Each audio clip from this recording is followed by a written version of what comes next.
नमस्कार मित्रों, ज्ञान गंगा के the spirituality the science of living के 11वें एपिसोड में आप सभी लोगों का हार्दिक स्वागत है। पिछले 2 बार से हम काशी में ही घूम रहे हैं, क्योंकि वो जगह ही ऐसी है। भारत में आध्यात्म की राजधानी अगर कोई एक मानी जाए तो वो काशी ही है। और जैसे खदान में या रत्न होते हैं जिनकी कोई संख्या गिनी नहीं जा सकती, उसी तरह से काशी में हजारों वर्षों की परंपरा में धर्म और आध्यात्म के ऐसे ऐसे रत्न हुए हैं कि एक एक की चर्चा के लिए एक एक जिंदगी चाहिए।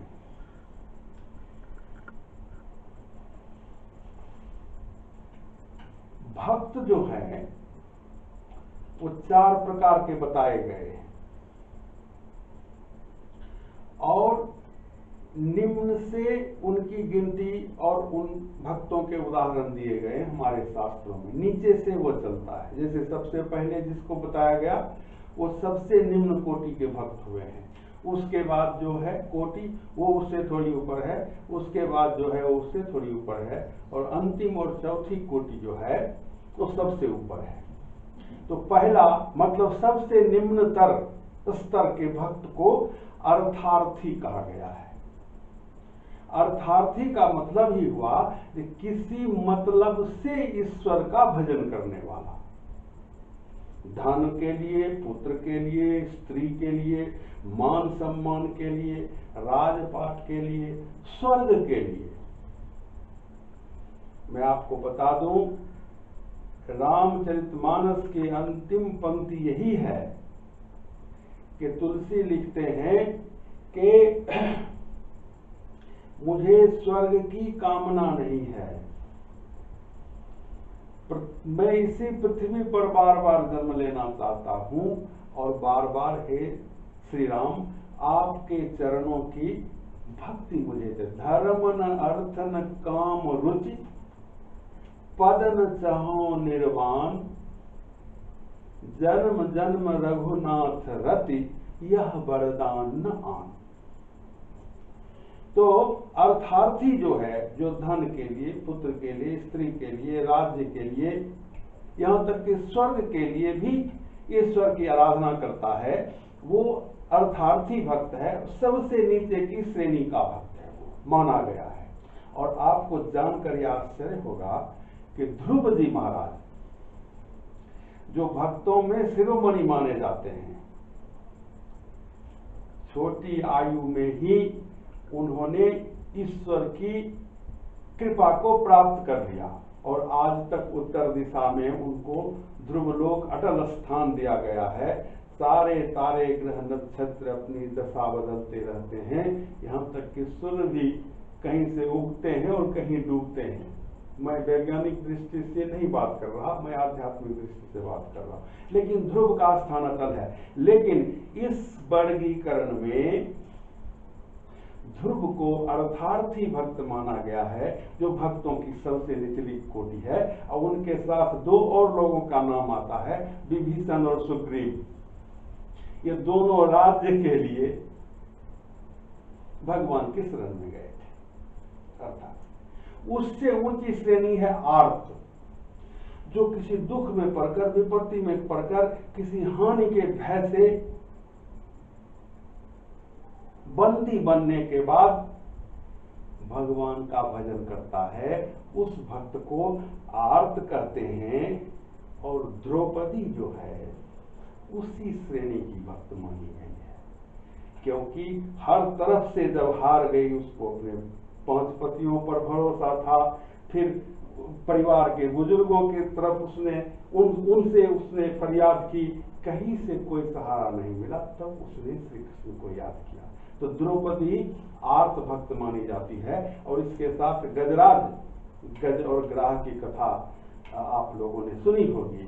वो गज को भी जब ग्राह ने उसको जकड़ लिया, पहले उसने खूब ताकत लगाई अपनी, लेकिन पानी में रहकर मगरमच्छ से कोई जीत नहीं सकता। तब जाकर उसने ईश्वर को याद किया। तो सो द्वितीय श्रेणी का, मध्यम श्रेणी के भक्त माने गए हैं जिज्ञासु, जो परमात्मा को उसके तत्व रूप से जानना चाहते हैं। तो उस दृष्टि से हम और आप, मैं पिछले 10 सप्ताह से लगा हुआ हूं और आप लोगों में से जो सुन रहे हैं, हम सब उसी श्रेणी में गिने जाएंगे। अगर गिने जाएंगे तो जिज्ञासु, हम सत्य को सत्य के रूप में समझना चाहते हैं, सुख को सुख के रूप में समझना चाहते हैं, स्थायी को स्थायी के रूप में समझना चाहते हैं, और शुद्ध को शुद्ध के रूप में समझना चाहते हैं।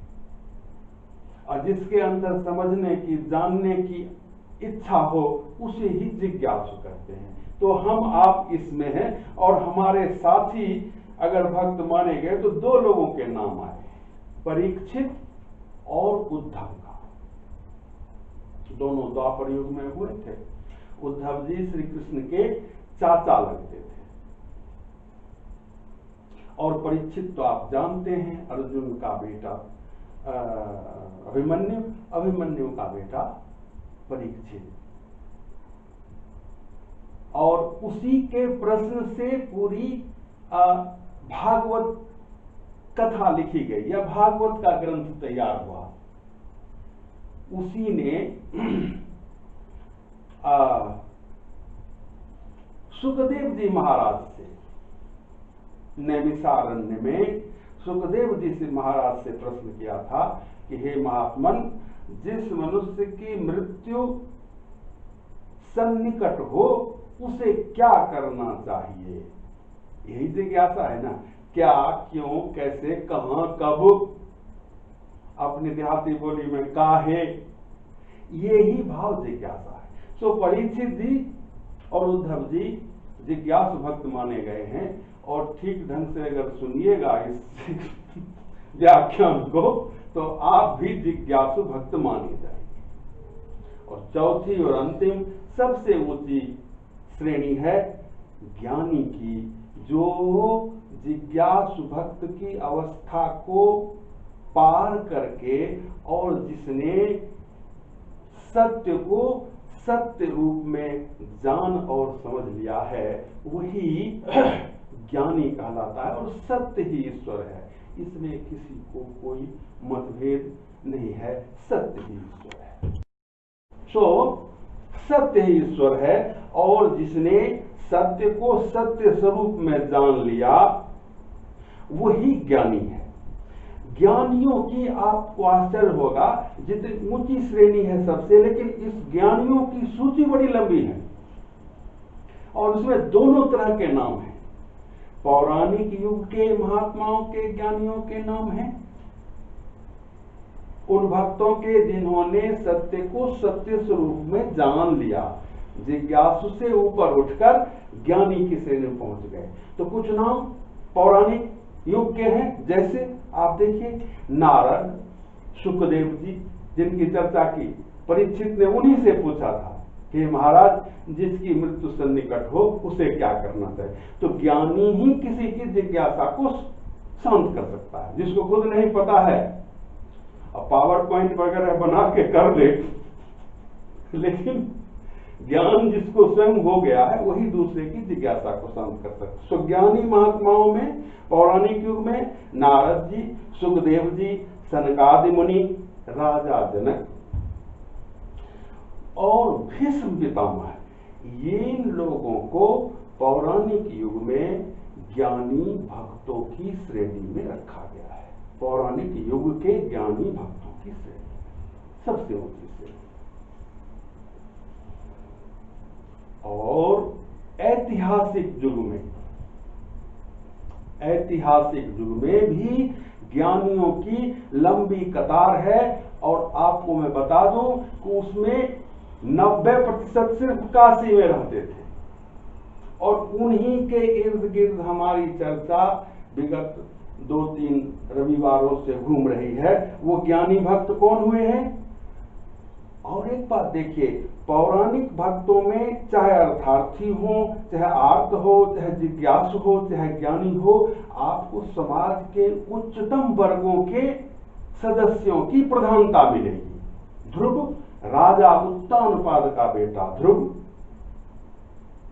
सुग्रीव राजा बाली पंपापुर के राजा बाली का छोटा भाई, राजकुमार युवराज सुग्रीव। उसी तरह विभीषण आप जानते हैं लंका नरेश रावण का भाई। आर्त में आइए गजराज, जो कि वह मानवेतर श्रेणी में है, लेकिन राजा गजेंद्र, हाथियों का राजा।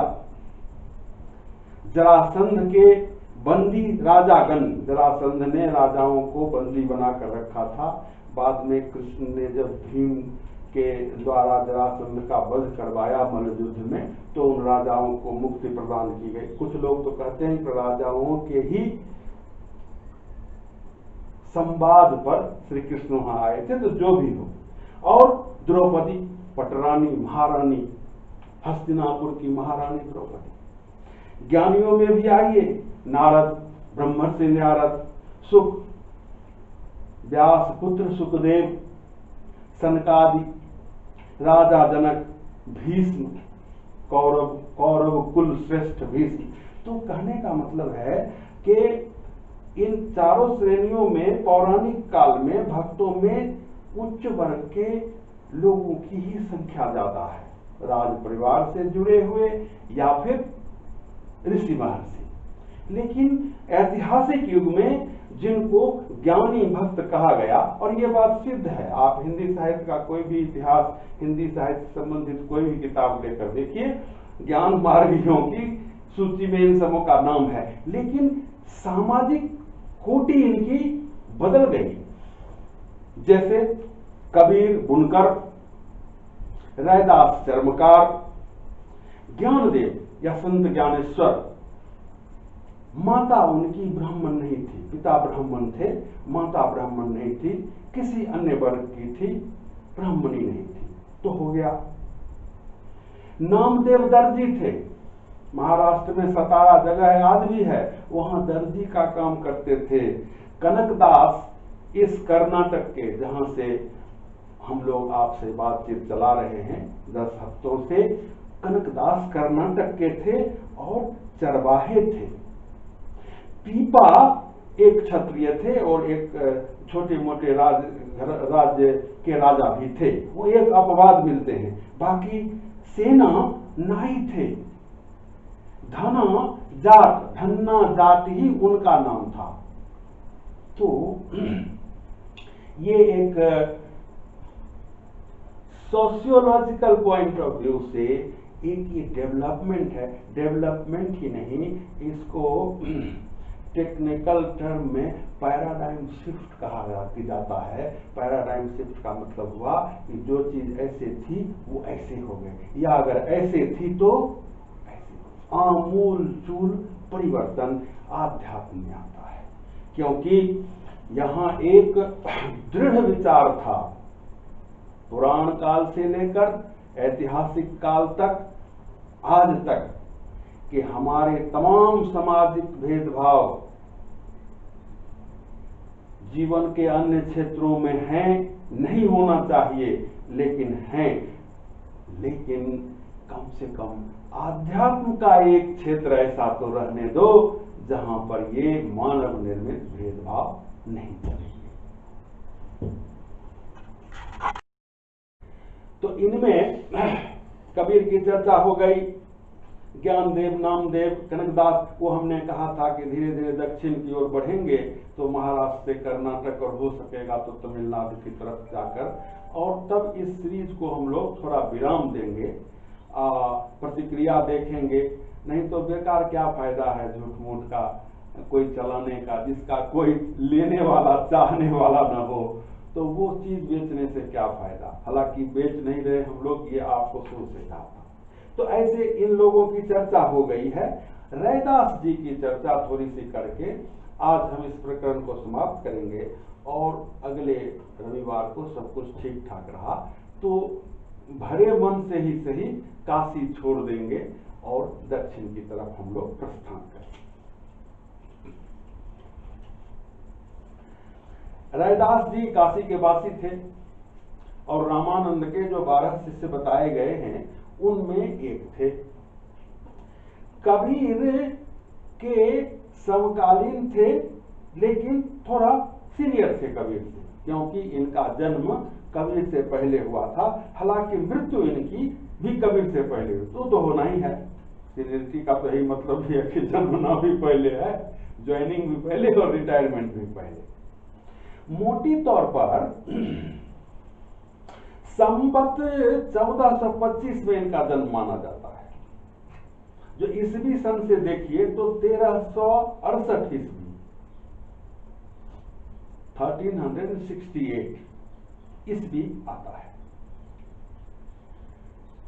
रैदास जी के 40 पद गुरु ग्रंथ साहब में संकलित हैं, जिसका संपादन गुरु अर्जुन देव जी महाराज ने किया था। और देखिए साहब, इस मुकाम पर एक बात मैं कहना चाहता हूं, और बड़े दुख की बात है कि ये महात्मा अपने जीवन काल में उन महात्माओं की श्रेणी में थे, ध्रुव से ऊपर की श्रेणी में, द्रौपदी से ऊपर की श्रेणी में, विभीषण से ऊपर की श्रेणी में, सुक, सनकादिक, नारद, जनक, भीष्म की श्रेणी में, ज्ञानियों की श्रेणी में महात्मा अपने जीवन काल में थे। लेकिन आज कहीं न कहीं इनको समुदायों में सीमित कर दिया गया है। आप एक का नाम लीजिए तो आपको दिखाई पड़ जाएगा, जो अब वो एक खास समुदाय के लोग ही उनको अपना समझते हैं, एक तरह से हाईजेक हो गया है। इनका नाम लीजिए तो आपको नजर आएगा कि एक खास समुदाय के लोगों तक ही इनकी सीमा हो गई है। इस बात को थोड़ा आगे मैं बढ़ाऊंगा तो हो सकता है विवाद पैदा हो, विवाद करने के लिए हम यहाँ खड़े नहीं हुए। एक उदाहरण देते हैं साहित्य से। रामधारी सिंह दिनकर, अब मुझको अधिकार है ये देने का।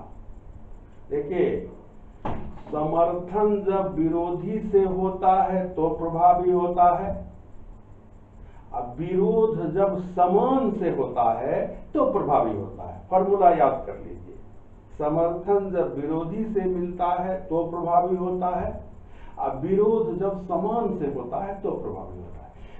रामधारी सिंह दिनकर एक समय में राष्ट्र कवि माने जाते थे। हालांकि राष्ट्र कवि अपने आप में एक बड़ी विचित्र चीज है। कर्नाटक जब मैं आया तो मुझे पता चला कि यहाँ राष्ट्र कवि कुवेम्पु हैं। आप मध्य प्रदेश के राष्ट्र कवि सोहनलाल द्विवेदी हैं, उत्तर प्रदेश के राष्ट्र कवि मैथिली शरण गुप्त हैं। लेकिन एक समय था कि दिनकर जी को राष्ट्र कवि माना जाता। उसके बाद मृत्यु के उपरांत शायद वो हो गए बिहार कवि। कुछ दिन और बीता तो हो गए भूमिहार कवि। कुछ दिन और बीता तो हो गए बेगूसराय के कवि, क्योंकि बेगूसराय उनका घर था। और मैंने कहा कि कोई भी बात लफ्फाजी, मुझे ना आपसे वोट लेना है, ना आपसे क्या बोले फॉलोवर बनाना है, बिना प्रमाण के नहीं। आप बता दीजिए पूरे भारत में कि दिनकर भवन नाम की का मकान कहां है? बेगूसराय में है। बेगूसराय का जो नगर भवन है उसका, तो इसलिए कहा जो राष्ट्र कवि, फिर बिहार के कवि, फिर भूमिहार के कवि, भूमिहार में भी फिर बेगूसराय के कवि, और एक समय ऐसा आया कि वो परिवार के ही कवि थे। आज उनकी नियमित रूप से उनका जन्मदिन, उनकी बरसी वगैरह उनके परिवार के ही लोग मनाते हैं। ऐसे अब महापुरुष से इधर उधर कोई मना ले तो मना ले, लेकिन नियमित रूप से परिवार में ही उनका मनाया जाता है। तो ये हाल होता है हमारे महापुरुषों का। तो महात्मा सार्वजनीन होते हैं, उनके उपदेश सबके लिए होते हैं, उनका ज्ञान सब चीजों से ऊपर होता है। लेकिन एक समय आता है, ये बड़े दुख की बात है, लेकिन ऐसा होता है कि धीरे धीरे धीरे उनको एक सीमित दायरे में संकुचित करते करते करते करते हम यहाँ तक ले आते हैं। और रैदास जी महाराज के संदर्भ में बात हो रही थी कि गुरु ग्रंथ साहब में 40 पद उनके संग्रहित हैं। और एक आध उनकी वानगी देखिए उनके, और उससे उनके विचार की झांकी मिलती है। हमारी रचना से अगर हम ईमानदार हैं तो आपको हमारे विचारों की झांकी उसमें मिलेगी। कृष्ण करीम राम हरि राघव, कृष्ण करीम राम हरि राघव, जब लगी एक न पेखा, वेद कतेब कुरान पुराणन, सहज एक नहीं देखा। जब तक तुम कृष्ण को, करीम को, राम को, हरि को, राघव को तत्वतः एक नहीं जानोगे, वेद हो, कोई और किताब हो, पुराण हो या कुरान हो, जब तक आप यह नहीं समझोगे कि उनका मूल संदेश एक ही है। हर किसी ग्रंथ में कहा गया है कि अपने श्रेष्ठ जनों का सम्मान करो, अपने समान लोगों के साथ स्नेह रखो, अपने से छोटे को प्यार करो। मैंने प्रवचन सुना है कुरान पर, उनको मिलाद बोलते हैं, तो माइक्रोफोन लगाकर होता है तो सब लोग सुनते हैं। हमने सुना है, एक बहुत बड़े मौलाना आए थे हमारे गांव में, उनके ऐसा हुक्म है कि हर घर का जो गार्जियन है, लौट के फिर के धंधा पानी व्यापार या मन बहला कर ही जब रात को घर आए और खाना उसके आगे परोसा जाए तो वह न सिर्फ यह पूछे कि घर के सारे सदस्यों ने भोजन कर लिया कि नहीं, बल्कि 4 घर के बारे में भी पता लगाए, अपनी पत्नी से, बेटी से, जिस किसी से भी, कि उन घरों में खाना आज बना है कि नहीं बना है, और इससे मुतमईन होकर तब वह निवाला अपने मुंह में डाले। तो मेरे कहने का मतलब है कि तमाम स्रोतों से लगभग अंतर हो सकता है। भाई स्रोत अलग है, गंगा जी का पानी या जमुना दोनों हिमालय से निकलती है, एक का पानी सफेद होता है, दूसरे का काला होता है, वो है, लेकिन पानी पानी एक है, H2O ही है, क्यों जी? अच्छा ऐसा, तो ऐसा, तो ये रैदास जी महाराज कह रहे हैं कि कृष्ण करीम राम हरि राघव, जब लगे एक न पेखा, वेद कतेब कुरान पुराणन, सहज एक नहीं देखा। और सहज, पिछली चर्चा में इस पर थोड़ी सी चर्चा हुई थी कि इन महात्माओं की साधना का जो मार्ग है वो सहज मार्ग है। ये कहते हैं कि मैं जो कुछ भी करता हूं, अगर बुनकर हूं, कपड़ा बुन रहा हूं, चर्मकार हूं, जूते गांठ रहा हूं, दर्जी हूं, कपड़ा सी रहा हूं, नाई हूं, लोगों की हजामत बना रहा हूं, जो कुछ भी मैं कर रहा हूं वही पूजा है। जहां जहां मैं जाता हूं वही परिक्रमा है। और आपको ये जानकर आश्चर्य होगा कि ये संत काव्य या संत साधना की परंपरा में ही ये सहजता का महत्व नहीं है कि मैं जो कुछ भी कर रहा हूं वही पूजा है, मैं जहां जाता हूं वही। हमारी जो, जिसको हम रिजिड ऑर्थोडॉक्स परंपरा कहते हैं, पौरोहित्य की, पुरोहित यजमान की, कर्मकांड उसको कहा जाता है। कर्मकांड का मतलब ही होता है कि ये होना है तो होना है, 13वें दिन श्राद्ध पूरा होगा तो 13वें दिन ही होगा, न 14वां दिन होगा न 12वां दिन। लेकिन उसकी भी आत्मा में जब आप जाएंगे तो आपको आश्चर्य होगा कि वहां भी इसी तरह के भाव की व्यक्ति मिलती है। सारा पूजा पाठ, कर्मकांड, यज्ञ सब कुछ होने के अंत में 2 प्रकार के मंत्र पढ़े जाते हैं।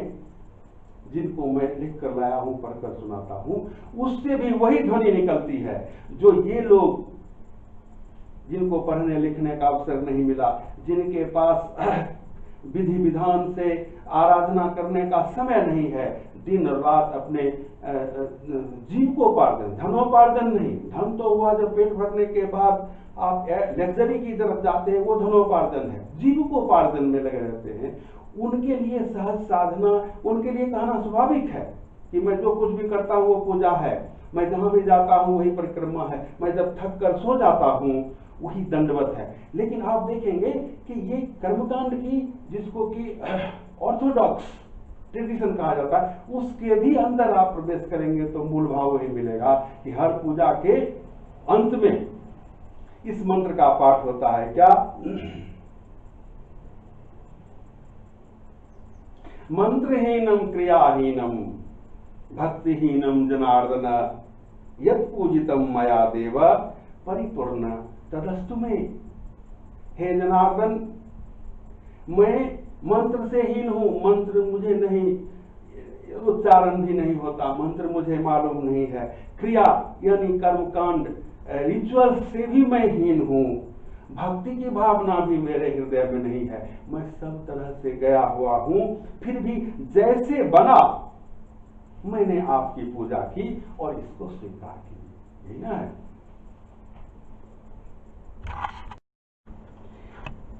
दूसरा मंत्र है आवाहनम न जानामि, और ये कोई ये ज्ञान मार्गी, ये कबीर रैदास दादू ये नहीं कहते, ये कर्मकांड की शास्त्रीय परंपरा से मैं उदाहरण दे रहा हूं कि आवाहनम न जानामि विसर्जनम पूजाम जैव न जानामि क्षम्यताम परमेश्वरी।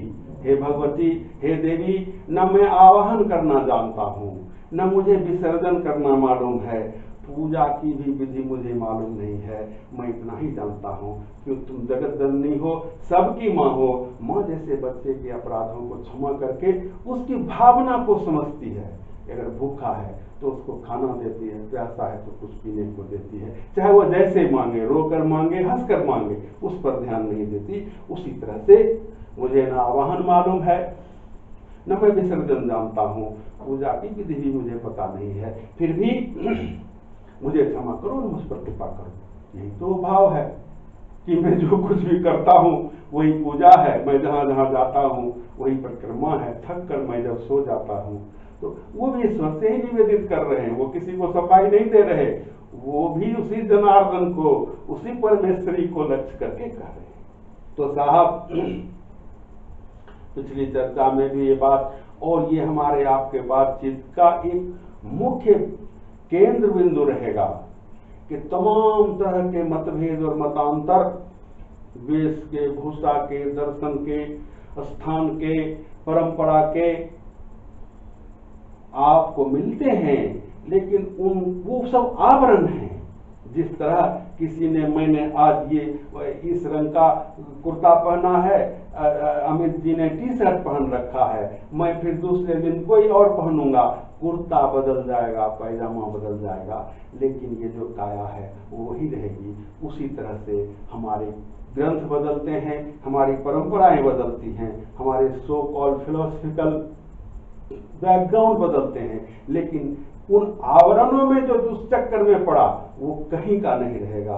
उन आवरणों को थोड़ा सा आप हटाएंगे, ज्यादा हटाने की जरूरत नहीं है, थोड़ा सा हटाएंगे तो आपको एक ही सत्य के साक्षात्कार होंगे, चाहे वो राम मार्ग हो, कृष्ण मार्ग हो, ज्ञान मार्ग हो, निर्गुण भक्ति हो या सगुण भक्ति हो, सबकी का लक्ष्य एक ही है कि इन तमाम भ्रम को, तमाम अंधकार को, तमाम निराशाओं को फाड़कर शाश्वत सत्य जो उसके पीछे नहीं आगे भी दमक रहा है, लेकिन हमारी दृष्टि अपने आप से बाहर निकल ही नहीं पाती, उसको वहां से निकालकर और उस सत्य के साक्षात्कार किए जाएं। यह इस दुनियावी जिंदगी में सफलता और शांति पूर्वक जीने के लिए यह परम आवश्यक है।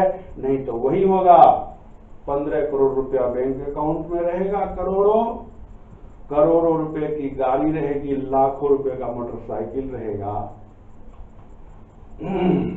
10-10 फ्रेंड रहेंगे, लेकिन उस आत्मा को शांति नहीं मिल सकती है। बहुत बहुत धन्यवाद। अगली बार के लिए।